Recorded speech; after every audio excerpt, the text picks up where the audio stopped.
નમસ્કાર દર્શક મિત્રો, આપ નિહાળી રહ્યા છો સાઈ ગ્રુપ મીડિયા હાઉસ દ્વારા સંચાલિત નવસારી લાઈવ અને ઝટપટ ન્યૂઝ।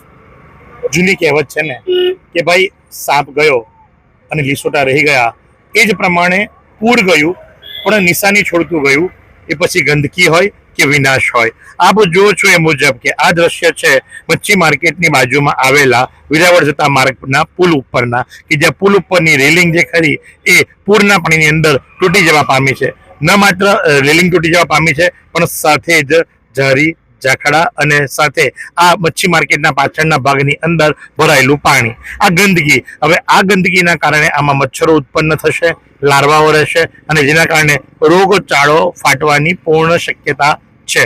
તંત્ર સફાઈની અંદર જોડાઈ ગયું છે પણ સાથે જ આરોગ્ય વિભાગે પણ આ વિસ્તારની સઘન તપાસ કરી અને યોગ્ય દવાઓનો છંટકાવ કરવો પણ એટલો જ જરૂરી છે। નહીતર આ વિસ્તારની અંદરથી જે આજુબાજુના રહેણાંક વિસ્તારો છે ત્યાંના લોકોના સામે આરોગ્યનું જોખમ તોળાઈ રહ્યું છે। સાથે જ વાત કરવામાં આવે તો તંત્ર દ્વારા સર્વે પણ કરવામાં આવી રહ્યો છે, જેને કેશડોલ કહેવામાં આવે છે, એનું વિતરણ પણ શરૂ કરી દેવામાં આવ્યું છે। મોટા ભાઈની મદદે નાના ભાઈની મદદે મોટો ભાઈ આવ્યો છે। જી હા, ભૂતકાળમાં પણ એવું થયું હતું અને આ વખતે પણ એવું છે કે ભાઈ સુરતથી સફાઈ માટે 100 વ્યક્તિઓનો સ્ટાફ નવસારી આવ્યો છે।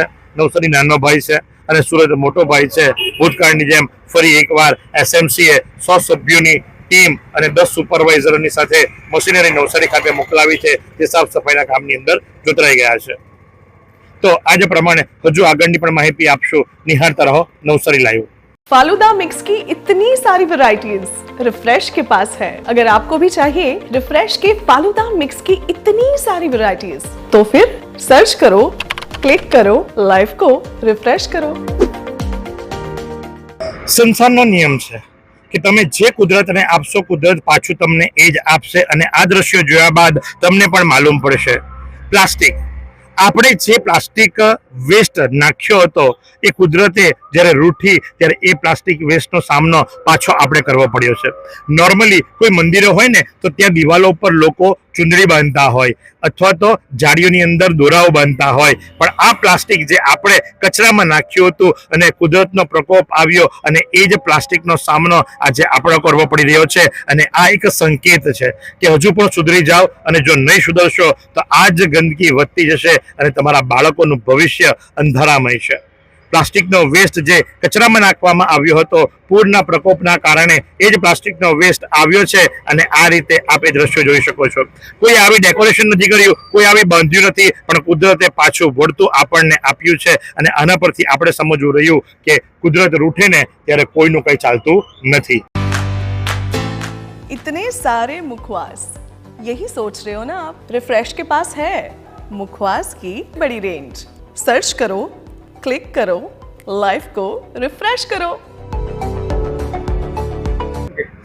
ગઈકાલે અમે કહ્યું હતું કે અમે તવડીથી વધુ અહેવાલ આપને આપીશું, પણ ગઈકાલે તવડી સુધી પહોંચી શકાય તેવું નહોતું। આજે થોડી હિંમત કરીને તવડી તરફ આગળ વધ્યા। આમ તો માર્ગ અને મકાન વિભાગે આપ જેવો વિરાવળનો પુલ પૂરો કરો અને તવડી સાગરા બાજુના રોડ ઉપર ટર્ન મારો ત્યાં જ રસ્તો બંધ કરી દીધો છે, ત્યાં જ બેરિકેડ્સ મૂકી દીધા છે। પણ પત્રકાર હતા એટલે અમને આવવા દીધા, અને આવ્યા બાદ પહેલા દ્રશ્યો આપ તવડી ગામ તરફ જતા રસ્તાના જુઓ તો આ એક પ્રાઇવેટ પ્લોટિંગ છે, ને પ્રાઇવેટ પ્લોટિંગના જે કમ્પાઉન્ડ વોલ જે ખરી કમ્પાઉન્ડ વોલ આખી જ ધરાશયી થઈ જવા પામી છે। ન માત્ર આખી વોલ ધરાશયી થઈ જવા પામી છે, પણ સાથે જ વરસાદની અંદર આ વીજ પોલ પણ તૂટી જવા પામ્યો હતો અને વીજ પોલને પાછો પુનઃ કાર્યરત કરવામાં આવ્યો છે। આભાર છે ડીજીવીસીએલનો, જીબીનો, કે ભાઈ તાત્કાલિક અસરથી એમણે આ વીજ પોલ જે ખરો ઉભો કર્યો અને વીજ પુરવઠો પુનઃ કાર્યરત કર્યો છે। તો સાથે જ હું અમારા કેમેરા પર્સનને વિનંતી કરીશ કે આજે આપ પુલ જુઓ છો, પુલ તરફના બંને બાજુના રસ્તા જે ખરા એ સંપૂર્ણપણે ધોવાઈ ગયા હતા અને માર્ગ અને મકાન વિભાગ દ્વારા આટલું છારું છેવું મટીરિયલ નાખી, જેને જીએસપી કહેવામાં આવે છે, એ નાખી અને જે છે એ પુલને પુનઃ શરૂ કર્યો છે। સાથે જ હું અમારા કેમેરા પર્સનને વિનંતી કરીશ કે આજે ખાડીનો જે વહેણ છે એ દ્રશ્ય આપને બતાવે, જેથી કરીને આપને ખ્યાલ આવે કે ભાઈ કેવી પરિસ્થિતિનું નિર્માણ થયું હતું। અને આ બાજુ પણ આપ જુઓ તો વીજ પોલ તાત્કાલિક અસરથી ઊભો કરવામાં આવ્યો છે, વીજ પુરવઠો શરૂ કરવામાં આવ્યો છે। સ્થાનિક યુવાનો અહીં છે, એમની સાથે વાત કરવાનો પ્રયાસ કરીશું અને જાણીશું કે ભાઈ કઈ પ્રકારની પરિસ્થિતિનું નિર્માણ થવા પામ્યું હતું અને તવડી ગામ કેટલા દિવસ સુધી બેટમાં ફેરવાઈ ગયું હતું। ભાઈ, શું નામ છે આપનું? પટેલ જિગ્નેશભાઈ ભીખુભાઈ। જિગ્નેશભાઈ, શું પરિસ્થિતિ થઈ હતી? કેટલા દિવસ સુધી સંપર્ક વિહોણું ગામ તવડી બન્યું હતું? લગભગ મેં સેકન્ડ શિફ્ટમાં ગયેલો હતો ત્યારે ફોન આવેલો હતો ઘેરથી 8 વાગે જેવો કે પાણી ભરાવા માંડેલા છે, પછી લગભગ સવારે 11 વાગે આખું પાણી અહીંયા પહેલે આપણે મેઇન રસ્તા સાગરે માર્ગ પણ ત્યાં પહેલું પાણી પડે, પછી ધીમે ધીમે પડવા માંડેલું એમ. તો લગભગ આઈ થિંક 24 કલાક કે એના કલાક ઉપર વધારે પાણી આવતું એમ. 24 કલાક. સાથે જો વાત કરવામાં આવે તો આપે આપણા જીવનની અંદર, કારણ કે તવડી દર વખતે પાણીની અંદર ચપેટમાં આવે જ છે, પણ આપણે આપણા જીવનની અંદર આટલી મોટી રેલ જોઈ હતી ખરી? હા, એ તો દર ફેરે અમારે સામનો કરવું જ પડે પાણીનો તો. એટલે પણ આ ફેરે 2000 આ બધા કહે છે 2000 જેવું 4 જેવું આ પહેલે આવ્યું એમ પાણી. 2004 જે પાણી આવ્યું હતું એવું જ પાણી. આ રસ્તો આખો તૂટી જવા પામ્યો હતો. તો ગામ જે ખરું એ સંપર્ક વિહોણું બન્યું હતું. કેવી પરિસ્થિતિ, કેટલા કલાકે લાઇટ આવી અને ગામની અંદર કેવું નુકસાન થવા પામ્યું છે? નુકસાન એટલે બહુ વધારે નુકસાન થયું. આ મેક્સિમમ 3 દિવસ લાઈનની બંધ કરી દીધી, કારણ કે થાંભલા જ પડી ગયા હતા સીધા. એટલે મેક્સિમમ 3 દિવસ સુધી પાણી અમને લાગ્યું અહીંયા તવડી ગામમાં. હાલમાં તવડી ગામમાં હજુ બી પાણી છે, નિકાલ નથી થતો પાણીનો બહારનો. અમારું આ ગામ છે જે ટાટાનગર, એ પાણીના વચ્ચે રસ્તા આવવા જવાના બધા બંધ જ થઈ જાય છે. દર વર્ષે આ પ્રોબ્લેમ છે. અને અમારા તવડી ગામના મેક્સિમમ લગભગ એક ઘર તો જતું રહ્યું છે નદીના અંદર જ જતું રહ્યું, અને તેનું નિરાકરણ હજુ આવતું જ નથી. દર વર્ષે ગાડી જે નદી છે એ ધોવાતી ઘરના સામે આવે છે. એક ભાઈનું ઘર તો જતું રહ્યું છે અંદર નદીના અંદર, એનું કોઈ નિરાકરણ આવતું જ નથી. દર વર્ષે આ જ લોચા છે અમારા. દર વખતે આ જ તકલીફ હોય છે, દર વખતે આ જ પરિસ્થિતિનો સામનો કરવો પડતો હોય છે. અને સાથે જ જો વાત કરવામાં આવે તો એક આખું ઘર તો નદીના વહેણની અંદર સમાઈ પણ ગયું અને ગામ આખું સંપર્ક વિહોણું. 3 દિવસ સુધી તો વીજ પુરવઠો પણ નહોતો. અને આપ અત્યારે પણ આ હાલત જોઈ શકો છો. આપને ખ્યાલ આવશે કે આખા રસ્તાના ડામરના આખા બ્લોક આપ જોશો તો તમને ખેતરની અંદર દેખાશે. અને ખેતર માલિકને પણ ભયંકર નુકસાન, કારણ કે શેરડી એકદમ સાફ થઈ જવા પામી છે. આખો ડામર જ ઉચકાઈ અને ખેતરોની અંદર પહોંચી ગયો છે. હજુ તો ટાટાનગર અમે નથી પહોંચ્યા, હજુ તો ટાટાનગર પહોંચશું અને ત્યાર પછી તવડીની અંદર જે દ્રશ્યો છે એ પણ દર્શાવવાનો એક નાનકડો પ્રયાસ કરીશું. નિહાર તરફ નવસારી લાઈવ. શું તમે શરીરના સાંધાના દુખાવાથી પીડાઈ રહ્યા છો કે પછી તમે કોઈ સ્પોર્ટ્સ ઇન્જરીથી પીડાઈ રહ્યા છો? લકવાની બીમારી બાદની પીડા સહન કરી રહ્યા છો? શું તમને સ્પાઇનલ પ્રોબ્લેમ છે? તો આ તમામ દુખાવાને હવે બાય કરી દો, કારણ કે માસ્ટર ડિગ્રી ધરાવતા ખૂબ જ અનુભવી ફિઝિયોથેરાપિસ્ટ ડૉક્ટર અમિત પટેલ પાસે તમે આ તમામ સમસ્યાઓનું સચોટ નિદાન કરાવી ફરીથી નોર્મલ જિંદગી જીવી શકો છો. તો સરનામું નોંધી લો. Comprehensive care centre, DD street, library પાસે, અનુરાગ સારીઝની લાઇનમાં, નવસારી. વિરામ બાદ આપનું હાર્દિક સ્વાગત છે. ને ટાટાનગર અને ટાટાનગરના જે યુવાનો આપણને દ્રશ્ય બતાવવા માંગતા હતા એ દ્રશ્યો આ છે. અને આપ જોઈ શકો છો કે આ જે આખી નદીનું વહેણ જે ખરો એ બદલાઈ જવા પામ્યો છે. ને નદી ધીરે ધીરે ધોવાણ થઈ અને આપ જો છો એ મુજબ કે આ બાજુ વહી રહી છે. અને જેના કારણે લઈ અને આ સીધું તમે જુઓ કે ધોવાણ થઈ અને ધીરે ધીરે ઘરો તરફ આગળ વધી રહી છે. ને અગાઉ જે અહીંયા ઘરો હતા એ ઘરો આખા નદીની અંદર સમાઈ ચૂક્યા છે. આખા ઘર નદીની અંદર વહી ચૂક્યા છે. એનું કારણ માત્ર એ છે કે અહીં પણ લોકો રહે છે, મોટી વસ્તી છે, અને મોટી વસ્તીની અંદર નાના લોકો. જી હા, આ નાના લોકો કે જે રોજ કમાઈ રોજ ખાવાવાળા છે, ગરીબ મધ્યમ વર્ગના લોકો છે, અને એમની જમીનો જઈ રહી છે, એમની જગ્યાઓ જઈ રહી છે. અને આપ જુઓ છો એ પ્રમાણે કે કેવી રીતે નદી ધોવાઈ રહી છે. અને નદી ધોવાય છે એના સીધા પૂરના પાણી જે ખરા એ ગામની અંદર પ્રવેશે છે. અહીંયા પ્રોટેક્શન વોલની ખૂબ મોટી જરૂરિયાત છે, ખૂબ તાતી જરૂરિયાત છે. અને જેથી કરી અને વારંવાર રજૂઆતો કરવામાં આવી છે, આવેદનપત્રો આપવામાં આવ્યા છે, છતાં પણ તંત્ર જે ખરું માત્ર વોટ લઈ અને સંતોષ પામે છે. લોકોની આપ વીતી સમજવા નથી માંગતા. ભાઈ, શું નામ છે આપનું? રમેશભાઈ. રમેશભાઈ, કેટલું ધોવાણ થયું? ધોવાણ બહુ થયું, કારણ કે અમે આજે 10 વર્ષથી કે કોઈએ કઈ કર્યું નથી. અને ધોવાણ અમારી નદી પહેલી ત્યાં સુધી બતાવે છે આ જમીન.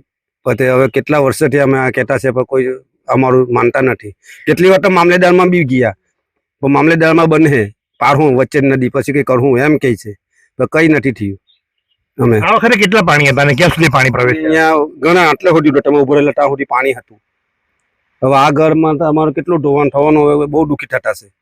હવે અમે ગમે ત્યાં સગવડ કર્યા, 3 ઘરની તો સગવડ કરી, પણ હવે બીજા ઘર આટલા બધા સગવડ કાં કરીએ એમ, એટલા તકલીફમાં તો પડે. સાથે જ હું એ દ્રશ્ય પણ બતાવીશ કે જે ઘરો હતા એ ખાલી કરવા પડ્યા ધોવાણના કારણે. અને જે હાલના તબક્કે એ પરિસ્થિતિ છે કે ભાઈ હવે અહીં રહેવું લોકો માટે જોખમકારક છે. 3 ઘરો જે ખરા એ ખાલી કરવામાં આવ્યા, કારણ કે નદી ધોવાઈ રહી છે. અને નદી ધોવાના કારણે જે ખરું એ ઘર અંદર પ્રવેશી જાય છે અને એક ઘર જે હતું 3માંથી 1 તમે જોઈ શકો છો કે ખૂટો બચ્યો છે. એ ખૂટાવાળું ઘર જે ખરું એ નદીની અંદર સમાઈ ગયું હતું અને 2 ઘરો અત્યારે પણ અહીંયા છે અને માટે જ કરી સ્થાનિકો વારંવાર રજૂઆતો કરે છે કે ભાઈ પ્રોટેક્શન વોલ બનાવવામાં આવે કે જેથી કરીને આ ફળિયું જે ખરું આ ફળિયાના લોકો જે ખરા એ પોતાના ઘરોની અંદર રહી શકે.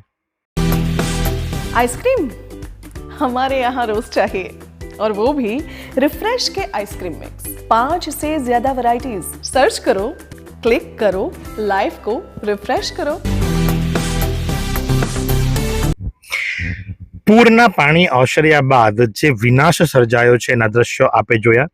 નદીએ આખું વેણ બદલી નાખ્યું છે એ દ્રશ્યો આપે જોયા અને આ ટાટાનગરને જોડતો મુખ્ય માર્ગ તવડીને જોડતો મુખ્ય માર્ગ કે જ્યાં આખો રસ્તો ધોવાઈ અને સીધો ખેતરમાં પહોંચી ગયો છે. આજે આપ દ્રશ્યો જુઓ છો એ જે રસ્તાના દ્રશ્યો નથી પણ ખેતરમાં રસ્તો પહોંચી ગયો છે એટલે કે ડામર જે ઉખડી અને સીધો પહોંચી ગયો છે ખેતરની અંદર. એ દ્રશ્યો આપ સીધા જોઈ શકો છો અને માટે જ કહેવાયું છે કે કુદરતની શક્તિની આગળ કોઈની પણ તાકાત ચાલતી નથી. પોલના પોલ વીજ પોલ આખા ધરાશયી થઈ જવા પામ્યા છે.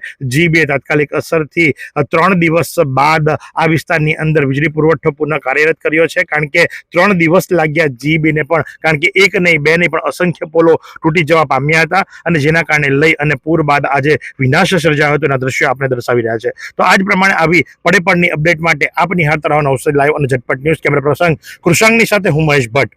નવસારીમાં રાહત દરે ઉત્તમ સારવાર મેળવવાનું સ્થળ એટલે કેજલ life in multi speciality hospital, જ્યાં સામાન્ય ઓપીડી ઉપરાંત સર્જિકલ, બાળરોગ, સ્ત્રીરોગ, ઓર્થોપેડિક જેવા વિવિધ વિભાગોના નિષ્ણાંત તબીબો, અત્યાધુનિક સુવિધાઓ સાથેનું ICU તેમજ મા કાર્ડ અને આયુષ્માન કાર્ડ હેઠળ સારવાર ઉપલબ્ધ છે. તો આ હોસ્પિટલનું સરનામું નોંધી લો.